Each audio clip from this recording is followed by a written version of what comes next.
Hey, what's going on, y'all? I seen this video, says stop buying microphones from gaming companies. So I don't know why. I can assume that it's because of quality not being the greatest as compared to something like you would use, well, like I used to use in music. Like I know that Blue makes a really good mic, or I think Logitech bought Blue, but used to use Blue in recording. Who else makes a good mic? Sure. Several other companies make good mics that they've been doing mic making for years. They've been in the music industry or in the TV media, film, whatever. Like, there's plenty of microphone companies that have been out for a long time. And now you've got these microphones that have like the red, green, blue changing lights, the RGB, which they look really cool. To me, I didn't ever see a problem with them because I just assumed they had good quality microphones inside. But I don't know, maybe they don't. Let's see what this guy has to say about them. This is the worst mic I've ever tried. And it's $180, and we need to talk about that. Whoa. We also need to talk about the 5 gaming companies that For $180, you could get a really, really, really good microphone and have your, like, lights, RGB lights behind you in the back doing cool stuff or whatever. Your microphone doesn't have to light up. If that's what costs $180, holy crap. are making just terrible microphones. I'm gonna have to try really hard not to get upset during this video. It'll probably happen It's not that hard to not get upset. Just a little bit. And so before that inevitably happens, I want to tell you something I'm really happy about. ReallyGoodMousepads.com is finally here. About a week and a half ago, I posted an April Fool's video announcing it. And well, obviously that like hand warming mousepad was not real. The company, the ReallyGoodMousepads.com is actually a real thing, and the mousepads are really good, which is why I named it that. whenever I paused it a second ago, I wasn't imagining that it would be another view like of that. particularly use the gold and purple cartography I forgot what I was gonna say the first time and the second time. That's a mouse pad, all right. That's a hand pad. for design, which is like our new modern take on that topography design that you see everywhere. And I just published a black and white rendition of that. So if you're tired of everyone using topography, you're looking for... I love how now on the side there, compared to this one and the one just like this one, to the right was the first one that they showed with the big boobs and they blurred it out. I'm new.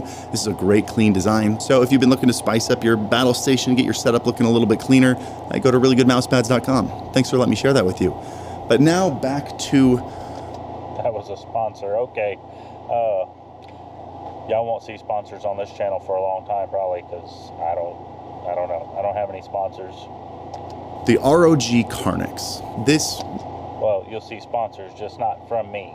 really is the worst microphone I've ever tried. And I know that sounds like a personal opinion, but I promise you, there's not a single person on the planet that will sound good using this microphone. It's not possible with the way they made it. Is this a joke? The thing is, we're seeing more and more Audio engineers, see, they know. gaming companies pull stuff like this, and it's been going on for years. This just happens to be the worst offender I've seen so far. And so I spent a couple hours reinstalling all the software, testing all of these microphones that have been accumulating. These companies are committing 5 egregious sins in the microphone market. So before you spend hundreds of dollars on a microphone, you need to know what these sins are. You need to know examples of these microphones. I am full aware that my microphone doesn't sound the greatest. I'm recording in a car. I have an AC unit going on, and I have a lot of background noise. One of these days I won't, but right now I do.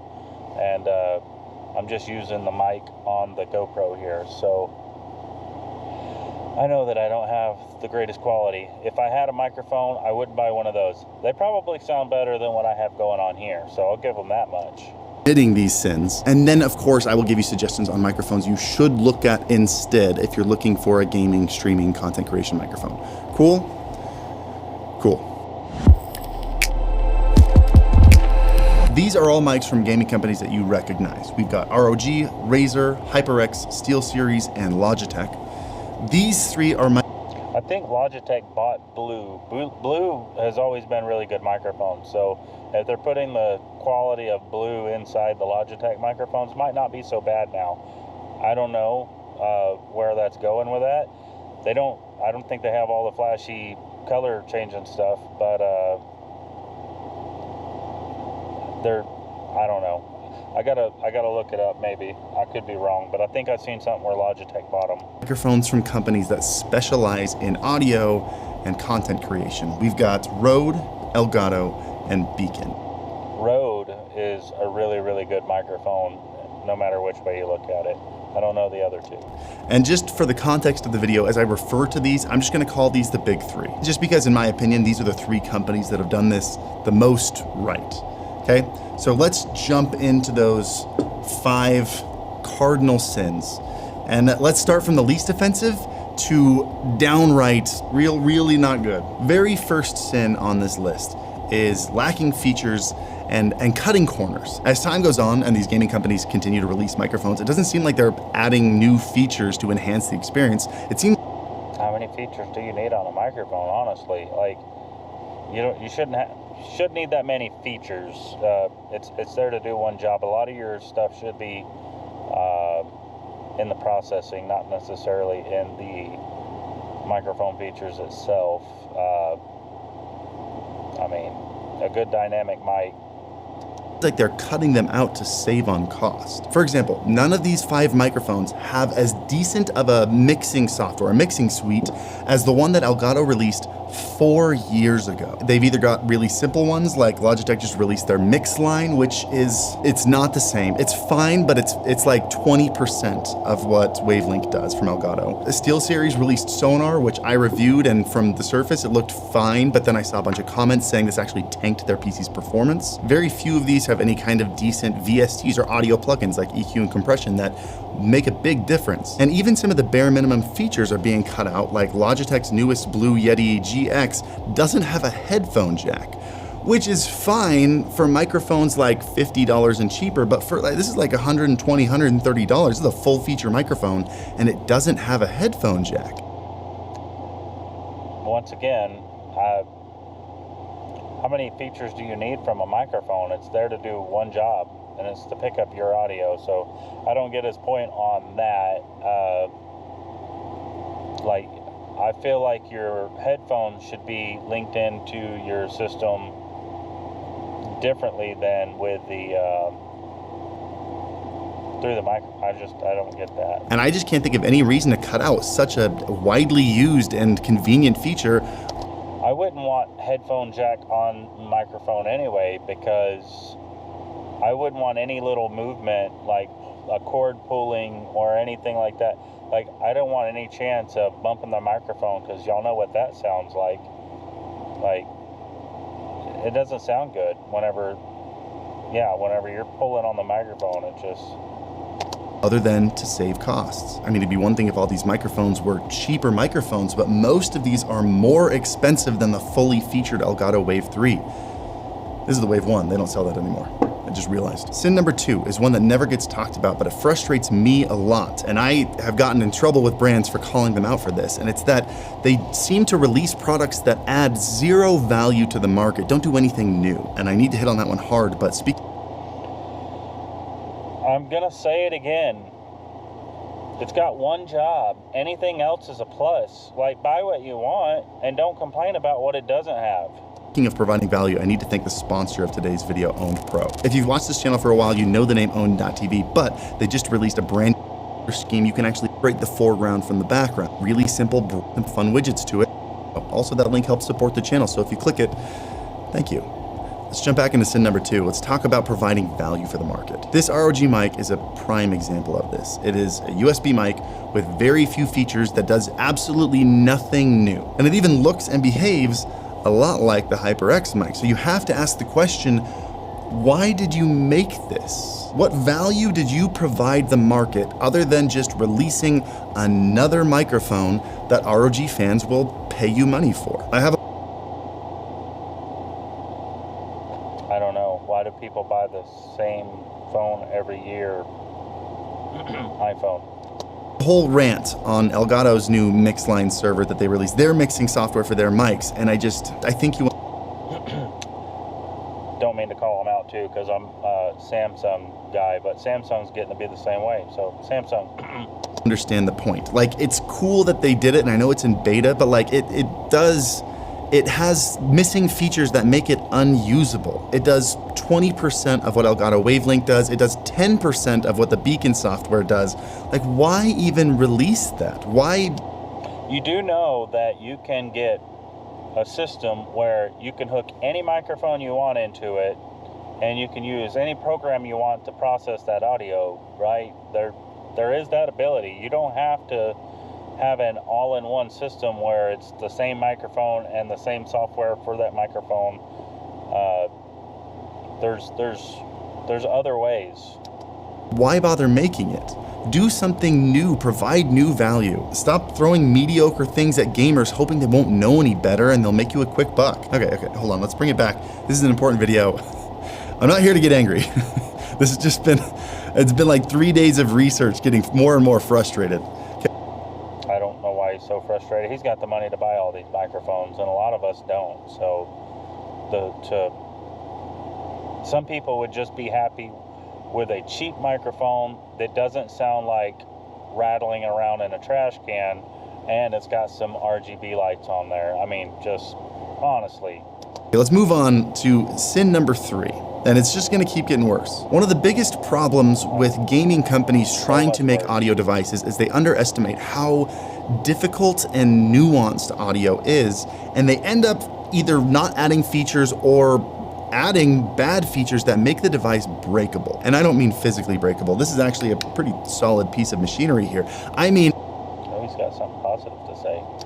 the streamer's gonna I didn't start this out to like dog him, but he seems a little sensitive. touch something and destroy their audio for the rest of the stream and not be able to fix it. The HyperX is a solid example of that. There are a lot of knobs and dials that you need to have on the fly to change things if you don't have a big mixing software, mixing suite or whatever. For example, your headphone volume. You should be able to change that. This microphone has 2 dials. One is polar patterns on the back that very few streamers are gonna know what they do, and I wish I could just tell you, if you have this, set it to cardioid, the little heart-shaped one, and then never touch it again. The other one is this little dial here at the bottom, and it doesn't tell you what it does. I actually assumed it was a headphone jack, because that makes the most sense. Turns out this is the gain dial. This controls how much boost, how much gain you're adding to your microphone, which, if you don't know this, and I haven't said this in this video, but I studied sound audio engineering in college. That was my major. I almost said degree. I didn't graduate. I spent That's why he's so sensitive about it. countless hours in a recording studio. I even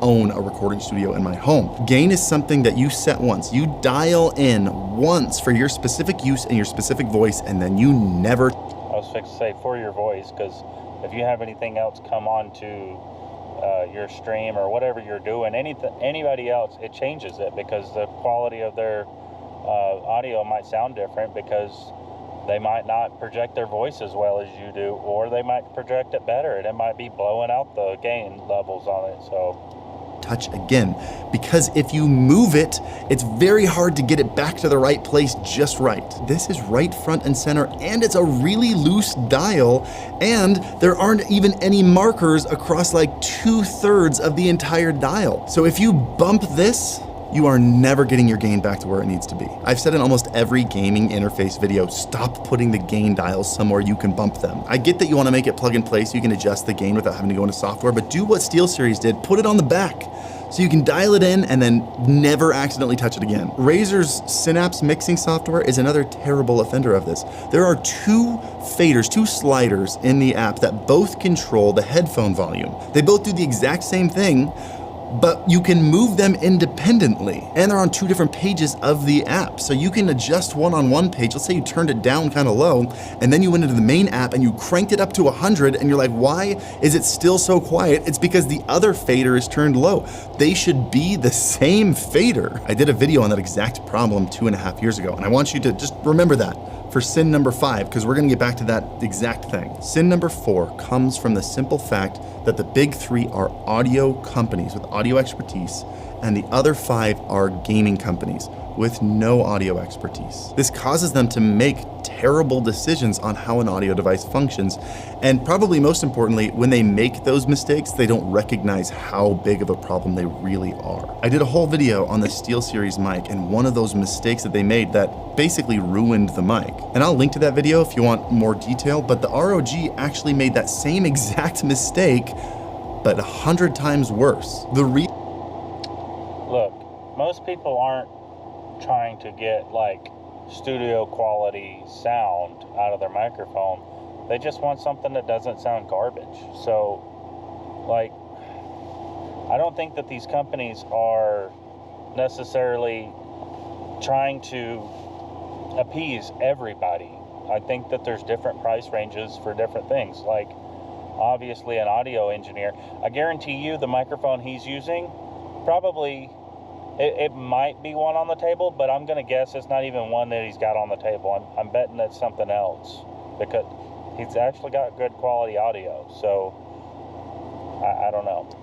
The reason that I think this microphone is so bad is that they programmed the audio settings so poorly that there will not be a single user, a single streamer that uses this mic that doesn't peak or clip. If you don't know what that is, that's when you get so... That's whenever the software like clips out the top of the... You get loud enough that it doesn't know how to process your audio anymore. And usually if you'll dial back your gain just a little bit, it's not gonna peak so bad. And in music, we put compressors and stuff like that on it to keep it from hitting that level up there. It's going to distort whenever it gets to the top of the level. Loud that it overdrives the gain, the preamp, and you get that like crackliness. This is peaking. The sound you're hearing right now is peaking. The reason it happens on this microphone and also on the SteelSeries microphone is because they combined 3 separate settings that should be separate. It's separate on all the big 3s microphones. They combined 3 settings into a single dial. Mic gain, mic monitoring, which is how much you hear yourself, and mic output, which the difference between first and third are confusing for some people, but you will understand it in 30 seconds. And when you have this dial set to 100, your gain is turned up to 100%, your mic monitoring is turned up to 100%, you hear yourself at full volume, and it's outputting the signal, the final signal after all that, at 100%. That's the way it should be. The problem is, as you turn that dial down, they all go down in different stages. If you go down to 1%, mic monitoring is at 1%. You can't hear yourself anymore, but the gain is still at like 95%. Your voice will 100% still peak, even if you have the mic set to 1%, if you get any louder than a talking voice, which streamers always get louder than a talking voice. But instead of turning down the gain, they just turn down the mic output. So the gain is still high, you're still peaking, but they just lowered the volume of that peaked output. Here, let me show you. I actually plugged this into my audio software and recorded it at different volumes. This first screenshot I recorded in the microphone set at 60%. The right in the center, the one that goes past the black line, that's a peak. That's whenever it starts like distorting at the top of the noise. The smaller little bands that you see in there, the lower little peaks, that's where you want your audio. But once again, a lot of people use a compressor for stuff like that. So in music, at least, I don't know if you can get a live compressor sound on streaming. I don't know. Maybe you can. You should be able to. You can see in the largest way.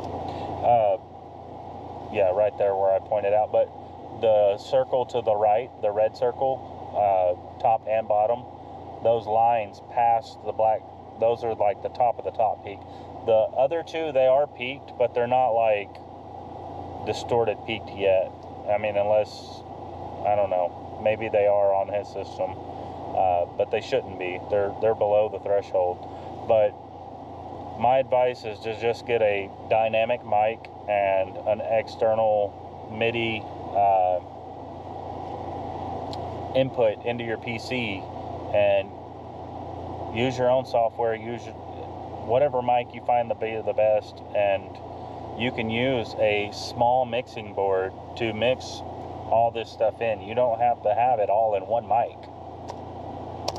waveforms that the tops and bottoms are still cut off. And that's what causes the peaking, when the waveform goes past the maximum bandwidth, and so it has to chop off the tops and bottoms of those waves. It causes a really harsh corner and a flat edge, and then another really harsh corner, and that's what causes that noise. In the next screenshot, I have the mic. Once again, you can turn the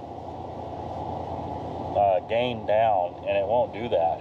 Like, there's so many things that you need to do. Like, you can turn the gain down, you can add a compressor, all kinds of things can go in. And like I was talking about a second ago, the smaller that waveform, the better. This is what your waveform should look like, as close together as you can.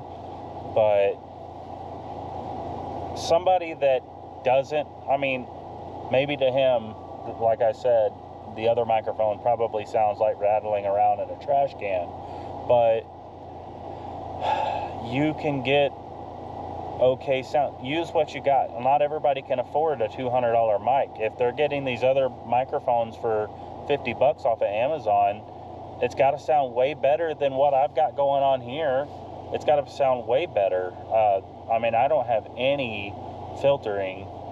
Everything you hear is going around, like trucks passing by outside, the air conditioner. I've got a generator running. You're going to hear a lot of that stuff in the background. I can't help it. I can try to use AI to filter it out, but it just doesn't work. It makes me sound like crap at that point. But just use what you got. You don't have to be like built. I don't know. Just use what you got.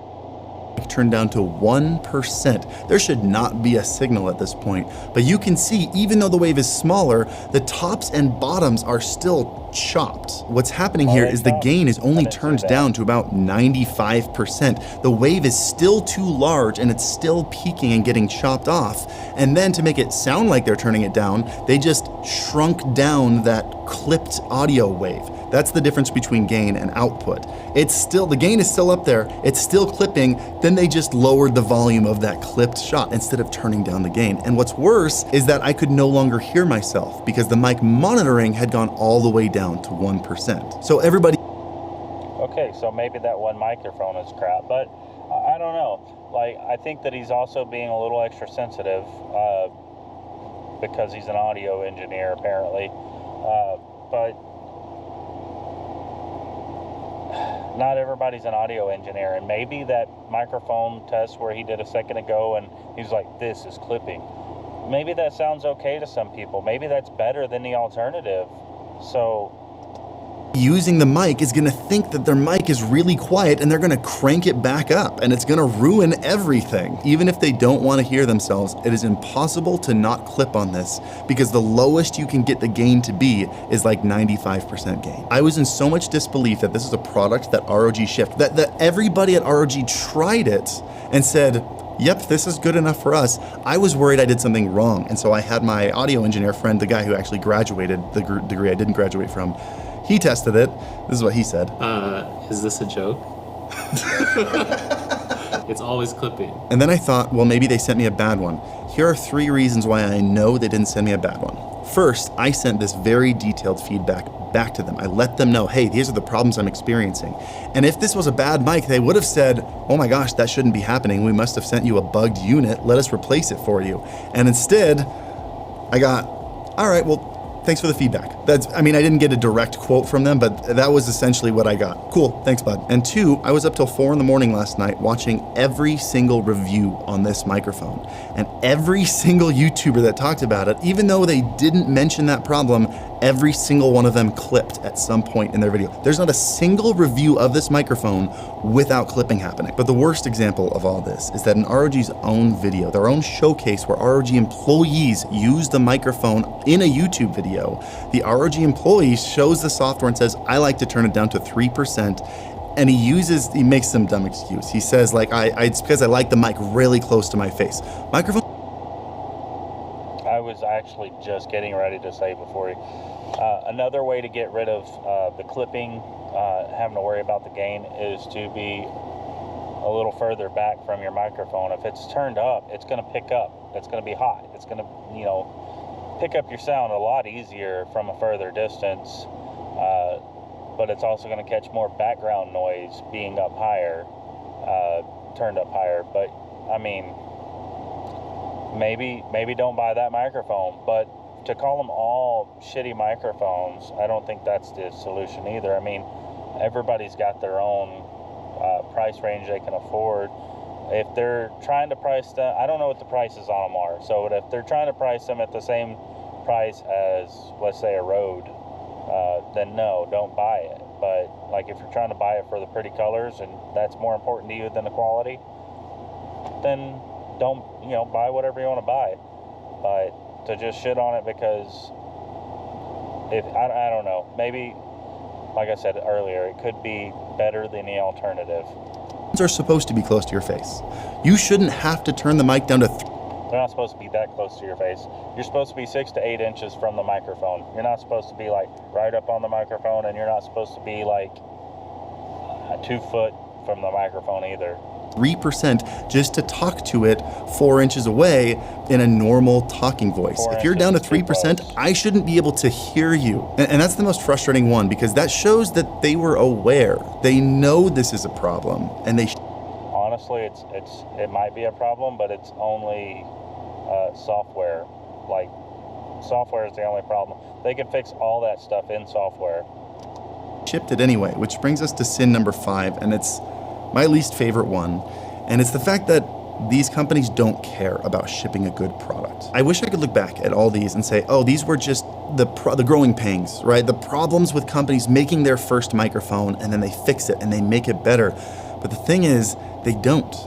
They're usually aware of these problems and they're shipping it anyway, and then they're never fixing it. In this case is the worst one because it's a $180 microphone that you cannot sound good using. But another terrible example is the Razer software that I mentioned earlier in this video. I made a video 2.5 years ago. Razer actually sent me this microphone.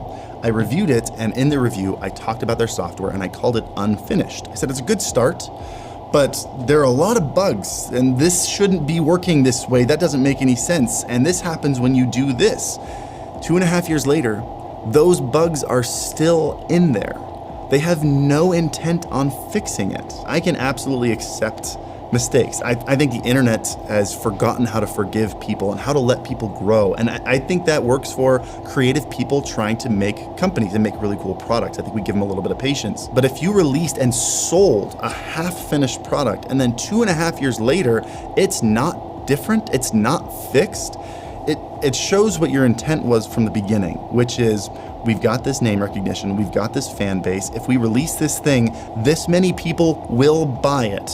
And that's good enough for us. It just reeks of taking advantage of your fan base. And they all do it on different scales, by the way. I'm not trying to lump them all into the same thing. In fact, let me just tell you, for these three, if I were to rate them from not great to never buy, this is probably the order I would put it in. These two microphones have frustrations, but they might not be frustrations that bother you, and you can plug them into a more robust mixing software like Beacon or Elgato or Rode. This mic has... Once again, you can put them into different software.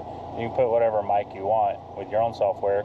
If you have a MIDI station and you have like XLR mics that are, dynamic microphones, they're like 24 volt, you plug them in and they're powered through your system, and then your system processes that digitally into your computer via MIDI. Then put whatever program you want on top of that. I feel like there's way better options than to just have to stick with something like, let's say you bought the microphone and didn't know it was going to be shitty. I feel like there's an answer to it. Is that fundamental issue with the gain that I mentioned, but it's workaroundable if you can tweak. For $180 though, spend a few more dollars, go get a Blue. They sell them at Guitar Center. They sell them at places like that. You can get a really good mic for the same money. For a long time.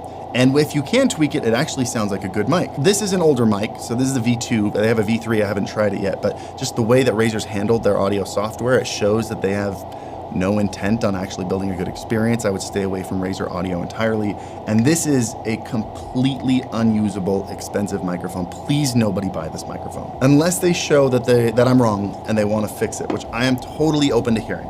So let's talk about good microphone. Let me just give you some quick suggestions. If you want simplicity, Elgato is powerful and simple. This is a condenser microphone. It is cheap. I think they're... I was saying dynamic, what I meant was condenser the whole time from the start of the video. It's been a while since I've talked about any of this.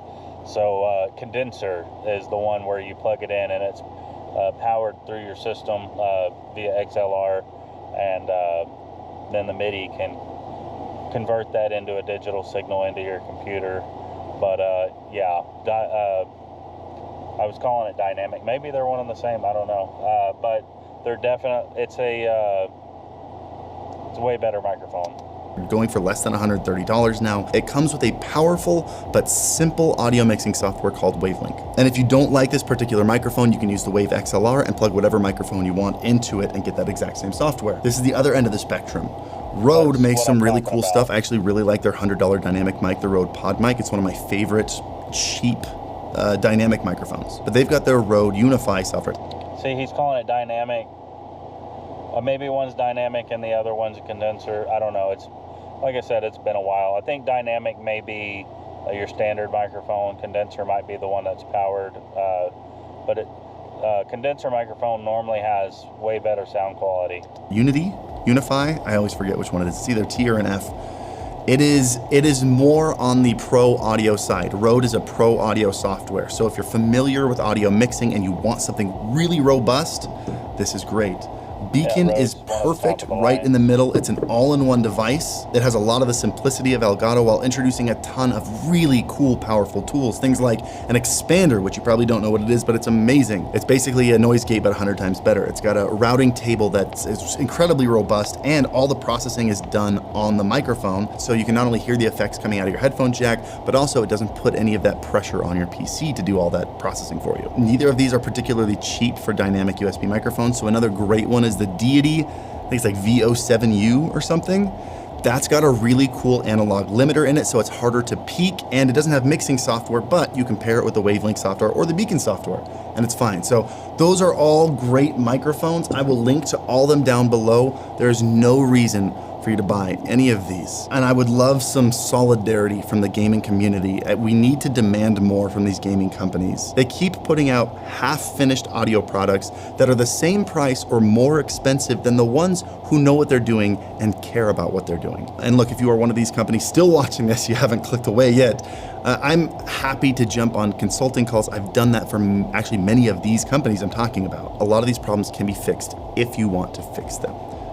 I agree. They can be fixed if they want to fix them, but, you know, if they're there to make money and they don't care and people still buying them, then that's on them. And maybe the video like this will help somebody from buying a product that they're not going to enjoy.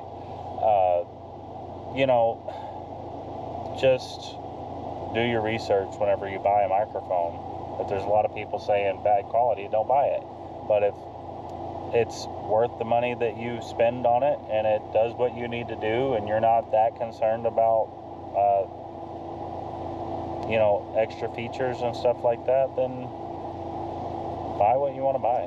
So anyway, viewers, I really hope this helps. It's the whole reason I made this video. I want you to know these things. I hoped it saved you a ton of money and a ton of headache buying a microphone. And as always, happy streaming. See you on reallygoodmousepads.com. I still think he's just a little bit sensitive on some topics, but overall, he did make some good points. But once again, that goes back to the whole buy what's in your range or use what's in your range. $180 for some of the mics, I don't think. I mean, you can get a $50 mic off of Amazon, do all the red, green, blue lights, and all the things, and probably maybe better quality, I don't know.